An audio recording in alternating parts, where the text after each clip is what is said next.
Hi my dear friends, మీ అందరికీ దేవుడి పేరట శుభములు. ఈ వీడియోకు ముందు మనం ఒక షార్ట్ అప్లోడ్ చేస్తున్నాం. ఆ షార్ట్లో ఈ వాక్యం ఏం చెబుతుంది, మనం ఏం చేస్తున్నాం, మనకి ఎందుకు ఇవన్నీ అనుగ్రహింపబడట్లేదు అని ఒక లాంగ్ వీడియో చేసుకుందాం అనుకున్నాం. అదే ఈ వీడియో మై డియర్ ఫ్రెండ్స్. మీరు చాలా జాగ్రత్తగా చూసి విని దేవునికి వ్యతిరేకమైన ఏమైనా ఉంటే తీసివేసుకుని దేవునికి అనుకూలమైనవి ఆశీర్వాదకరమైనవి ఏమైనా ఉంటే నేర్చుకుని అలవరుచుకుని దేవునికి మహిమ తెచ్చేవాడిగాను, దేవునికి కీర్తి తెచ్చేవాడిగాను, దేవుడికి సేవకుడుగాను, దేవునికి బంట్రోత్తుగాను, దేవుడికి ఒక పనివాడిగాను మనం ఉండగలిగితే ఖచ్చితంగా భూలోకంలో ఎంతగానో మనం సమృద్ధిగాను ఆనందకరంగానూ ఉంటాం. ఆనందము సమృద్ధి భూలోకంలో అనగానే అన్నీ మనకు వచ్చేస్తాయి అని అనుకోవద్దు మై డియర్ ఫ్రెండ్స్. నువ్వు ఎలాంటి స్థితిలో భూలోకంలో ఉన్నా చాలా సంతోషకరంగా ఉండగలిగే స్థితి నీకు దేవుడిస్తాడు. ఇట్టి స్థితి మన అందరికీ రావాలనేదే నా ఆశ. దయచేసి అర్థం చేసుకోండి. ఇప్పుడు మన వీడియోలోకి వెళ్ళిపోదాం. ప్లీజ్ జాగ్రత్తగా చూసి విని మార్చుకుందాం. దేవుని రాజ్యంలో ఉండవలసినవి. పాపము లేని జీవితం ఉందా? ఉంటే నీకు ముదిమి వచ్చు వరకు మరణం ఉండదు. అంటే వృద్ధాప్యంలోకి వచ్చే వరకు నువ్వు చచ్చిపోవు, జీవంలోనే ఉంటావు అని. పాపం వలన వచ్చే జీతం మరణం, బైబిల్ కూడా చెప్తుంది. సెకండ్, పరిశుద్ధత ఉండాలి. దేనిలో? ఆత్మలో పరిశుద్ధత ఉండాలి. ఆత్మలో పరిశుద్ధత ఉండటం అంటే మనం లోకంలో పడిపోయి ఎప్పుడో పొద్దున్నో సాయంత్రం లేచినప్పుడు ఏదో క్షేమంగా ఉండాలి కాబట్టి అయ్యా కాపాడంటే కుదరదు. ఆత్మలో పరిశుద్ధత ఉండదు.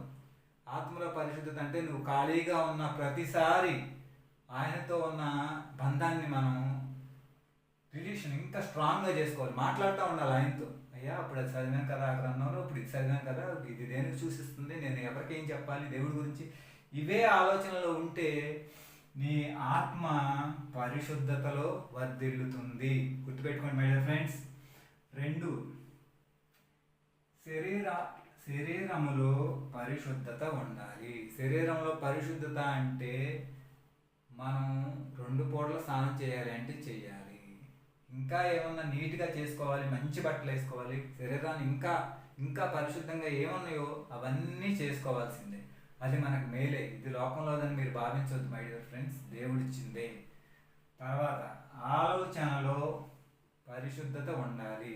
ఆలోచనలో పరిశుద్ధత ఉండటము అంటే బ్యాడ్గా ఆలోచించడం అలా కాదు, అది కూడా ఉంటుంది, చెప్తాను. అయితే ఆలోచనలో పరిశుద్ధత ఉండటం అంటే నువ్వు ఇక్కడ ఉన్నావు అంటే, ఇక్కడ పని చేస్తున్నావు అంటే ఇక్కడే ఆలోచించాలి, ఇక్కడే అన్నీ సమస్తము ఇక్కడే ఉండాలి. అప్పుడు పరిశుద్ధంగా ఉంటుంది. నువ్వు ఎక్కడుండి ఎక్కడో హిమాలయాల్లో తేలుతున్నట్టు ఊగుతున్నట్టు కానీ ఆలోచించావనుకో, జీవితం నేను చెప్పను అది అట్లా. ఇప్పుడు ఈ ఆలోచనలో పరిశుద్ధత ఉండడం అంటే ఇతరుల గురించి కూడా మనం చెడుగా ఆలోచిస్తాం. వాళ్ళు నాశనం అయిపోవాలి, లేకపోతే ఈ అమ్మాయి చూడు ఎలా ఉందో, ఇది అలా ఉంది, అది ఇలా ఉంది, దీంతో ఇలా అలా రకరకాల ఆలోచనలు. మీకు నేను కొత్తగా చెప్పవసరంలో చెడిపోయి ఉన్నాం మనందరమే, నాకు తెలుసు, మీకు కూడా తెలుసు ఆ విషయం. ఆలోచనలో పరిశుద్ధత ఉండాలి అంటే ఇంకా మీరే ఆలోచించుకోండి. ప్రతి ఒక్కటి దేవుని దృష్టికి మంచిదే ఆలోచించాలి. అది ఆలోచనలో పరిశుద్ధత. తర్వాత చూపులో పరిశుద్ధత. మనం ఎలా పడితే అలా చూస్తాం. ఆడవాళ్ళని అవనివ్వండి, ఆడవాళ్ళు మగవాళ్ళని అవనివ్వండి, లేదంటే ఎవడన్నా ఎదుగుతుంటే ఆడనక ఏంటి ఎట్టా ఎదుగుతున్నాడు, మనకేం ఎట్టా ఉంది, రకరకాలుగా చూస్తాం. చూపులో చాలా చాలా తేడాలు ఉంటాయి. ఆ తేడాలన్నింటినీ కూడా దేవుని దృష్టికి అనుకూలంగా చూడాలి. ఎవరన్నా అమ్మాయి వెళ్తుంది అంటే మనం చాలా పరిశుద్ధంగా చూడాలి. దేవుడు కలగజేసిన స్త్రీ, దేవుడి రూపంలో ఉన్న స్త్రీ, దేవుడిని ఎలాగైతే చూస్తావో నువ్వు ఆ స్త్రీని అలాగ చూడగలిగితే నీ జీవితం ధన్యమవుతుంది. ఇంకాను మార్చుకోవాల్సినవి ఉంటుంది. చూడటంలో ఉండవలసిన పరిశుద్ధతలు. మీరే ప్రతి ఒక్కటి దేవుని దృష్టికి ఆలోచించి పరిశుద్ధంగా చూడండి. ఖచ్చితంగా ఇవన్నీ మీకు అనుగ్రహింపబడతాయి, నేను గ్యారంటీ చెప్తున్నా. తర్వాత మాటల్లో పరిశుద్ధత ఉండాలి. మాటల్లో మనం చర్చికి వెళ్తేనే పరిశుద్ధంగా ఉంటాం, బూతులు రావు, ఎలా పడితే అలా వలగగా మాట్లాడము, అపహాస్యం చేసుకోము. కానీ బయటికి వచ్చాము అంటే చర్చి నుంచి అపహాస్యస్వరమైన మాటలు, బూతులు, రకరకాలుగా మాట్లాడుకుంటాం. ఇవన్నీ దేవుని దృష్టికి చాలా అవమానకరం.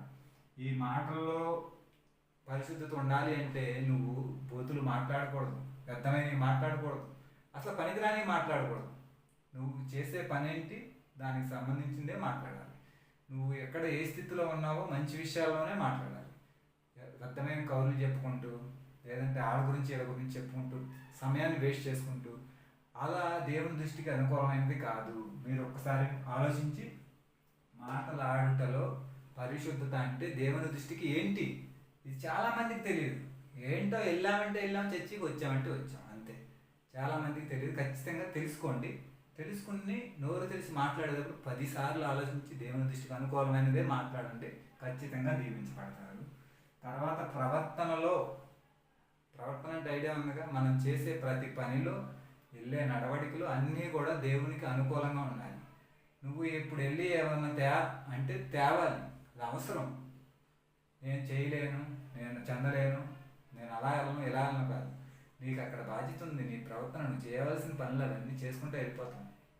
అలాగా నువ్వు ప్రవర్తించే ప్రవర్తనలో ప్రతి ఒక్కరితో కూడా, సాటి వారితో అవని, నీ ఇంట్లో వాళ్ళతో అవని, సమాజంలో అవని, నీ దగ్గర నువ్వు పనిచేసే చోట అవని, నువ్వు ప్రవర్తించే ప్రవర్తన దేవుణ్ణి గుర్తు చేయాలి. వాళ్ళకి ఖచ్చితంగా గుర్తుపెట్టుకోండి మై డియర్ ఫ్రెండ్స్. దీనివల్లనే దేవునికి మహిమ వస్తుంది, ఖచ్చితంగా మనకి గౌరవం వస్తుంది. మనకు అన్నీ వచ్చేది వీటి వల్లనే మై డియర్ ఫ్రెండ్స్. దేవుడు ఊరికనే రాయించలేదు. ఆయన స్వయంగా దిగొచ్చేసి ఇదిగో బాబు నీకు అని ఇవ్వడు. ఆయన ఒక ప్రణాళిక రచించాడు, దాని ప్రకారం నడిచిన వాడు ఎప్పుడు వర్ధిల్లుతూనే ఉంటాడు. ప్రవర్తన వలన అది. తర్వాత ఇంటిలో పరిశుద్ధత ఉండాలి. ఇంటిలో పరిశుద్ధత అంటే ఇంట్లో ఏదైనా సరే, క్లీనింగ్ అవ్వచ్చు, బట్టలు మంచిగా అవ్వచ్చు, లేకపోతే వండుకుని తినే అవ్వచ్చు, ఏదన్నా కానీ పరిశుద్ధంగానే ఉండాలి. ఇంటి వాతావరణం అంతా కూడా పరిశుద్ధంగా నీట్గా ఉండాలి అనేది నా ఉద్దేశం. మీకేమైనా అనిపిస్తే కూడా మీరు కామెంట్లో చెప్పొచ్చు. దయచేసి ఈ విషయంలో నాకు తెలిసింది ఇంత. తర్వాత తినటంలో పరిశుద్ధత. ఈ మధ్యన తినటంలో పరిశుద్ధత లేదు కదా. పరిశుద్ధత అంటే అన్ని విషయాలు, స్నానం చేయటం, దేవుడి దగ్గరికి వెళ్ళినప్పుడే అనుకుంటాం. తినటంలో కూడా పరిశుద్ధత ఉండాలి. ఏం తింటున్నావు, ఏం తినకూడదో తెలియదు. చాలామంది తెలియదు. బయట చెదారం అంతా తినేస్తాం, స్టమక్ పెయిన్ అంటాం, లేదంటే 24 గంటల కడుపు నొప్పి, లేదంటే లావ్ అవటం, రకరకాల సమస్యల్లో చచ్చిపోతున్నారు ఇప్పుడు జనం. అయితే చూస్తున్నాం కదా మనందరం. తినటంలో పరిశుద్ధత ఖచ్చితంగా ఉండాలి. ఏమి తినాలి? దానియేలు అంతటి వాడే నా కూరగాయలు మన రాజు పంచపక్ష పరమాన్నాలు తెచ్చి పెడితే, మాంసాహారం తెచ్చి పెడితే, నాకొద్దు, నా కూరగాయలు ఇవ్వండి, నా దేవుని దృష్టికి నేను తినాల్సిన ఆహారం ఇదేనని ఆయనే తగ్గించుకున్నాడు. మనం ఎంత ఖచ్చితంగా తగ్గించుకోండి. తర్వాత తాగటంలో ఉండవలసిన పరిశుద్ధత. తాగటం అంటే తెలుసు కదా, కూల్ డ్రింక్స్ తాగకూడదని చెప్తున్నారు, చాలా ప్రమాదకరం చెప్తున్నారు. ఏం తాగాలో ఏం తాగకూడదో కూడా తెలియదు మనకి చాలా విషయాలు తెలియదు. అవన్నీ నేర్చుకుందాం మనం నిదానంగా, అందుకనే చెప్తున్నా. తర్వాత డ్రింక్ చేస్తారు, తాగకూడదు కదా. మరి తాగడంలో పరిస్థితి ఉంది అంటే తాగకూడదు, డ్రింక్ చేయకూడదు, ఆ మందికి ఎడిక్ట్ అయిపోకూడదు. ఇప్పుడు అది పరిశుద్ధత ఫస్టే మనలో ఉందనుకో, మనం తాగబోతులం అయిపోం కదా. అది ప్రతి ఒక్క విషయంలో తాగేటప్పుడు ఇది మంచిదా, నా శరీరానికి హానికరమా, లాభకరమా ఆలోచించుకుని 10 సార్లు ఆలోచించేయండి. దానివల్ల ఎవరికి నష్టం ఉండదు. 1-2 నిమిషాలు టైం పోద్దాం అంతే. కానీ ఎలా పడితే అలా చేస్తే జీవితం అయిపోద్ది, ఆలోచించుకోండి. తర్వాత కుటుంబంలో పరిశుద్ధత. కుటుంబంలో పరిశుద్ధత అంటే మన ఊరంతా తిరిగి వస్తాము, చర్చికి వెళ్ళినప్పుడు పరిశుద్ధంగా ఉంటాము, ఊరంతా బాగానే ఉంటాము. ఇంట్లోకి వచ్చేసరికి మాత్రం పిల్లలంటే కొంతమందికి చులకన, కొంతమందికి భార్య అంటే చులకన, కొంతమందికి తల్లిదండ్రులు అంటే చులకన. ఎలా పడితే అలా మాట్లాడతారు, ద్వేషంగాను, రోషంగాను, ఒక రకంగా బూతులు కూడా మాట్లాడతారు. ఇది అంతా కుటుంబంలో ఉండడానికి దేవుడు నచ్చదు. ఖచ్చితంగా దేవునితో ఎలా మాట్లాడతావో కుటుంబ సభ్యులతో కూడా అలాగే మాట్లాడడానికి ట్రై చేయండి. నేను కూడా మార్చుకుంటా, ఏమన్నా ఉంటే. చాలా వరకు నా దగ్గర మార్చుకున్నాను, ఇంకా ఏమన్నా ఉన్నా కూడా నేను మార్చుకుంటాను. మీరు కూడా మార్చుకోండి. కుటుంబాలు వర్ధిల్ల పడతాయి, ఖచ్చితంగా చెప్తున్నాను నేను. కుటుంబంలో చాలా సుఖ సంతోషాలు వస్తాయి. ప్రతి ఒక్కరిని గౌరవించండి, చిన్న పెద్ద ఏమీ లేదు. దేవుడిచ్చిన ఒక ఆత్మగా చూడండి. చిన్నపిల్లలనైనా సరే చాలా చాలా ఆనందం అసలు ఎలా వస్తుందంటే మీరే చూడండి. చూసినాక ఈ వీడియో కిందకు వచ్చి మళ్ళీ కామెంట్ చేయండి, ఎంత ఆనందం వస్తుందో. తర్వాత లోకాన్ని జయించుటలో పరిశుద్ధత ఉండాలి. లోకంలోకి వెళ్తున్నాం మనం, ఎలా పడితే అలా ఉంటారు జనం. వాళ్ళందరిలో కలిసిపోయి మనం కూడా ఉంటే మన పరిశుద్ధత ఏమైనట్టు? వారికి మనకి చాలా తేడా ఉండాలి. అంటారు కదా, లోకంలో నక్కకి నాగలోకానికి ఉన్నంత తేడా ఉండాలి. దేవుని బిడ్డలు అంటే తళతళ మెరిసే వాళ్ళలా కనపడాలి సమాజంలో, ఖచ్చితంగా అలా ఉండాలి. సమాజంలో మనకు వెళ్ళినప్పుడు పాపం చేద్దామని ప్రేరేపించేవాళ్ళు, తాగుదామని ప్రేరేపించేవాళ్ళు, సిగరెట్లు కాలుద్దాం, పేకట్టాడడం రకరకాల వాళ్ళు ఉంటారు. ఇది నా దేవుని దృష్టికి అనుకూలమైనది కాదు, నా దేవుని దృష్టికి అనుకూలమైనది చెప్పండి చేద్దాం అని చెప్పండి. ఓకేనా? అది తర్వాత సాతానుని జయించుటలో పరిశుద్ధత ఉండాలి.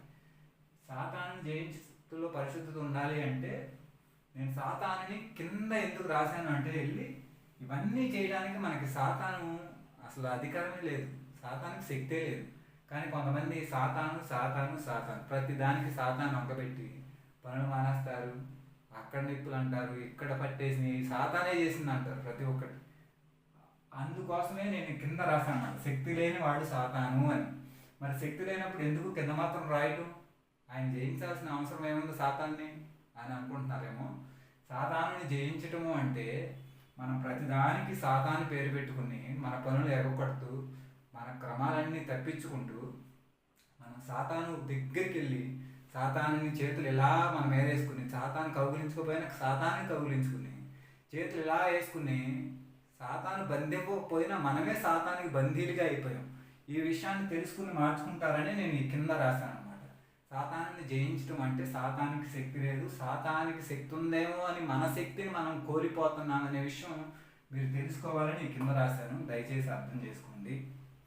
సరే, ఇప్పుడు నీతిలోనికి వెళ్దాం మనం. దేవుని నీతి. దేవుని నీతి అంటే నీవు వ్యాపారం చేయనప్పుడు వ్యాపార నియమమును బట్టే వ్యాపారం చేయమని.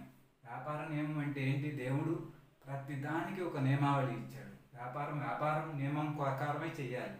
డబ్బుల కోసము లేదంటే శరీరేచ్ఛల కోసము చాలామంది చాలా రకాలు ఉన్నాయి. ఎవరైనా నిర్ణయిస్తానంటే వ్యాపారాన్ని వదిలేసుకొని వెళ్ళిపోతారు.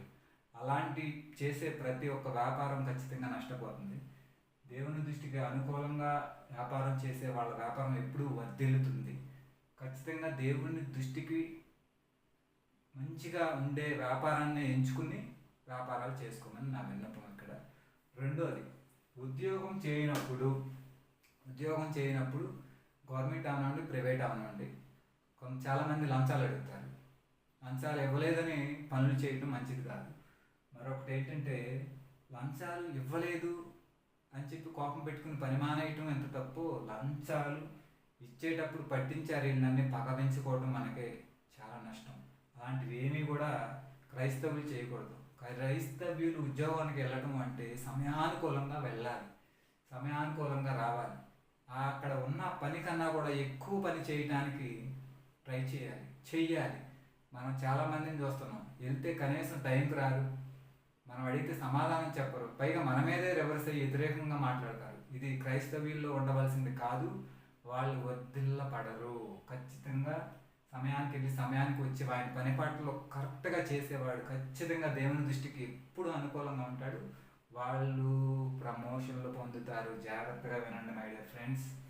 తర్వాత రోజు కూలి చాలామంది ఎక్కువ అడుగుతారు. నాకు అంత ఇస్తేనే వస్తాను, ఇంత ఇస్తేనే వస్తాను. తర్వాత వెళ్తే పని సరిగ్గా చేయరు. పని సరిగ్గా చేయకపోగా పని కాలం కూడా తగ్గించేస్తారు. అంటే ఇంత చేయాల్సిన పని ఇంతే చేస్తారు, నీట్గా చేయాల్సిన పని నీట్గా చేయరు. ప్లస్ అక్కడ ఏమన్నా చేసిన అడగకుండా తెచ్చేసుకోవడం అది మనకి చాలా నష్టం. దేవుని దృష్టికి మంచిది కాదు. ఖచ్చితంగా ఏదన్నా మిగిలింది మనకి అవసరం ఉంటుంది అంటే అడిగి తెచ్చుకుని ఒక క్రైస్తవ నీతిని మనం అక్కడ ప్రదర్శించగలగాలి. ప్రతి ఒక్క పనిలో మనం నీతిగా నిజాయితీగా దేవునికి అనుకూలంగా ఉండడానికి ట్రై చేయాలి. తర్వాత క్రైస్తవ్యుడు ఓటేసేటప్పుడు డబ్బులు తీసుకోకూడదు, ఖచ్చితంగా తీసుకోకూడదు. ఎందుకు? అధికారములన్నీ కూడా దేవుడే ఇస్తారని చెప్తున్నాడు. ప్రతి అధికారము నా మూలంగానే వచ్చిందని చెప్తున్నాడు. ఆయన అధికారం ఇచ్చి ఏ సీఎంనో పిఎంనో కార్పొరేటర్నో చేస్తుంటే మనం ఎందుకు డబ్బులు తీసుకుంటాము? మనం ఏం చేస్తున్నామని కష్టం చేసి డబ్బులు తీసుకుంటే దీవిస్తాడు దేవుడు. ఖచ్చితంగా క్రైస్తవ్యుడు ఓటేసేటప్పుడు డబ్బులు తీసుకోకూడదు. ఈసారి ఖచ్చితంగా ప్రతి ఒక్క క్రైస్తవ్యుడు డబ్బులు తీసుకోకూడదని నేను ఆశపడుతున్నా. దాన్ని బట్టి దేవుడికి ఎంతగానో మహిమ కీర్తి వస్తాయి. మన పని కూడా అదే, అట్లా ఉందామని. తర్వాత ఇతరులతో పని చేయించుకున్నప్పుడు చాలామంది డబ్బులు సరిగ్గా ఇవ్వరు. పని ఎంత చెప్తారు, వెళ్ళినాక ఎంత చేపిస్తారు. అది కూడా దేవుడు మెచ్చే పని కాదు. నువ్వు ఏం చెప్పావో అదే చేపించుకో, ఏమి ఇస్తానన్నావో అది వరకు ఇచ్చి పంపించడం నీకు చాలా శ్రేయస్కరము, చాలా మంచిది, దేవుని దృష్టికి కూడా అనుకూలము. గుర్తుపెట్టుకో. ఏదైనా పొరపాటు జరిగినప్పుడు ఇది తప్పు జరిగింది నా వల్లనే అని క్రైస్తవుడు కంపల్సరీగా ఒప్పుకోవాలి. ఉరిశిక్ష చేసినా సరే ఒప్పుకోవాలి. ఖచ్చితంగా ఒప్పుకునేలాగా మన అందరమే మారుదాం. నాది తప్పు అంటే నేను తప్పనే ఒప్పుకుంటాను. కొన్ని తప్పులు నాకు జరిగిన తర్వాత నాకు ఇంత నష్టపోయినా అని నేను అర్థం చేసుకున్నాను. అవి కూడా నేను మార్చుకొచ్చుకుంటానికి ట్రై చేస్తున్నా ఖచ్చితంగా. తర్వాత నిజం చెప్పవలసినప్పుడు క్రైస్తవ్యుడు ఖచ్చితంగా భయపడకుండా నీ వెనకాల నిజమైన దేవుడు ఉన్నాడని నువ్వు నమ్ముతున్నావు కాబట్టి ఆయన చూసుకుంటాడు కాబట్టి నిజమే చెప్పాలి. ఎంత శ్రమ వచ్చినా పర్వాలేదు, నిజం చెప్పడం వల్ల నీ వెనకాల ఆయన ఉన్నాడు, ఆయన చూసుకుంటాడు. అట్లాగా క్రైస్తవ విశ్వాసం ఉండాలి, అబద్ధం చెప్పవద్దు. తర్వాత ప్రతి ఒక్క విషయములో నీతి కలిగి నిజాయితీగా ఉండాలి. ప్రతి ఒక్క విషయంలో నీతి కలిగి నిజాయితీగా ఉండాలి. అది దేవుని దృష్టికి చాలా అనుకూలమైనది. ఇప్పుడు మీకు అర్థమైంది కదా, మనం ఇవన్నీ కూడా చేస్తే ఖచ్చితంగా ఇవన్నీ మనకి అనుగ్రహింపబడతాయి. అంటే నేను చెప్పిన క్రమం దేవుడు చెప్పిన క్రమమే. ఆయన చెప్పిన క్రమం మనం పాటించకుండా లోకంలో పడిపోయి లోకంలో ఇష్టానుసారంగా బ్రతుకుతా మనకి అన్నీ కావాలి అంటే అక్కడ మనం ఎవరు నేర్పిస్తున్నామో తెలుసా? దేవుణ్ణి నేర్పిస్తున్నాం. ఒకసారి కూర్చుని స్థిమితంగా ఆలోచించండి. ఈ సాయంత్రం మీకు అర్థమైంది. మీ బిడ్డలైన వారు మీరు ఇవ్వలేనిది అంటే ఇచ్చే స్తోమత లేనిది పదే అడుగుతూ ఉంటే మీకు ఎంత వేదన బాధగా ఉంటుందో. ఆయన ఇంత క్రమావళి మన కోసం ఏర్పరిచి క్రమం తప్పి నడుస్తూ ఆయన నువ్వు ఇవ్వటలేదు, మేము ఇలా చచ్చిపోతున్నాము, ఇలా నరకయాతన పడుతున్నాము అని దేవుణ్ణి నిందిస్తూ ఉంటే ఆయన అయ్యో నా బిడ్డలకి ఇంత క్రమం ఇచ్చినా వీళ్ళకి అర్థం కావట్లేదే, ఏం చేయాలి అని ఎంత వేదన పడతాడో. ఖచ్చితంగా ఒక్కసారి స్థిమితంగా కూర్చుని ఈ సాయంకాలం మీరు ఆలోచించండి. మీ ప్రార్థనలో మళ్ళీ ఖచ్చితంగా తప్పు చేయరు. మీరు అలా ఆలోచించగలిగితే దేవుని పేరట మీ అందరికీ శుభము. మరణాత.